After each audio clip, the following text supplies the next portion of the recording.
How you doing? This is Jared from Reefever. Just wanted to give you an update of my 50-gallon cube tank and let you know a little bit about what's been going on over the past, well, since I did the last update, which is almost a year or close to.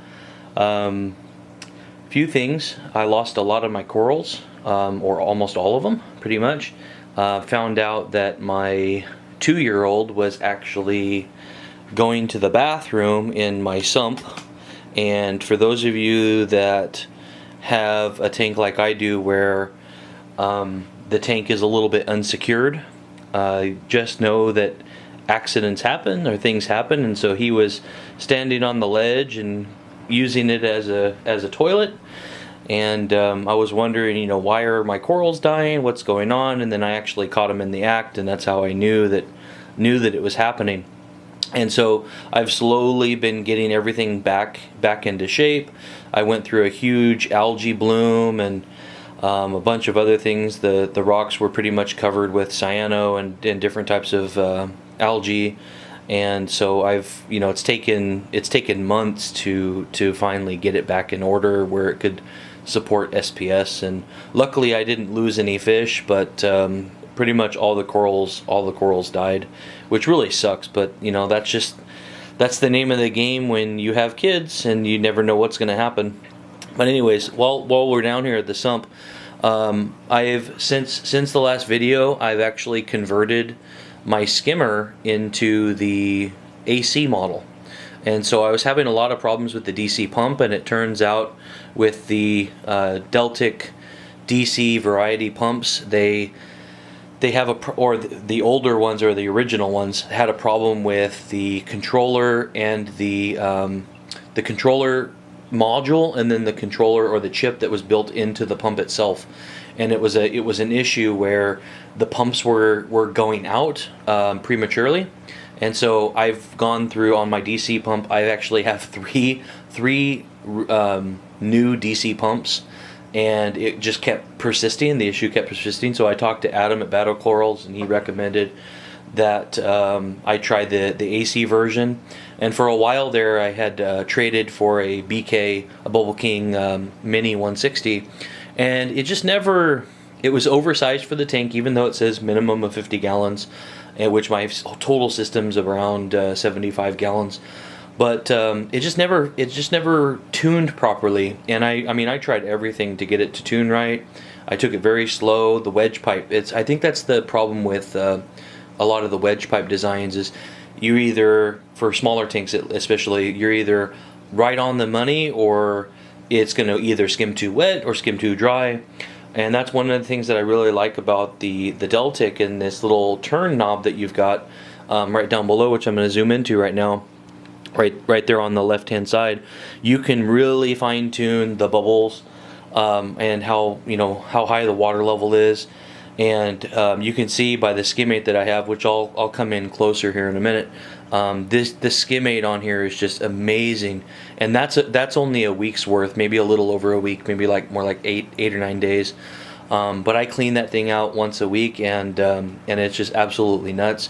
I didn't increase feeding or anything. That's compared to normal feeding. So normally when I was using the DC pump, I would get the skimmate would be really almost like wet, or it would look like dark tea.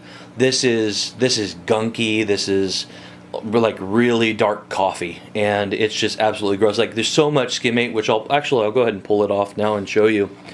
It's so thick that it actually knocks the top plate off of the skimmer, which is absolutely insane that it does this.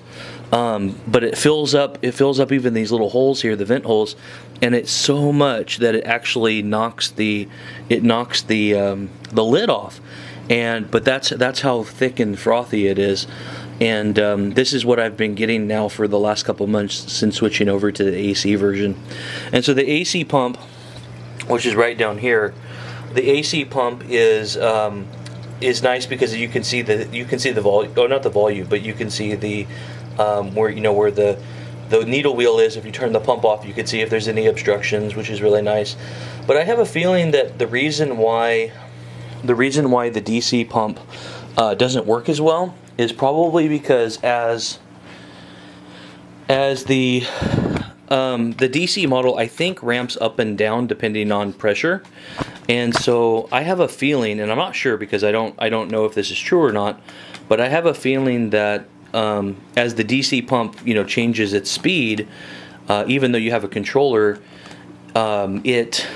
it will change the air draw and the water draw, and it will give you inconsistent results.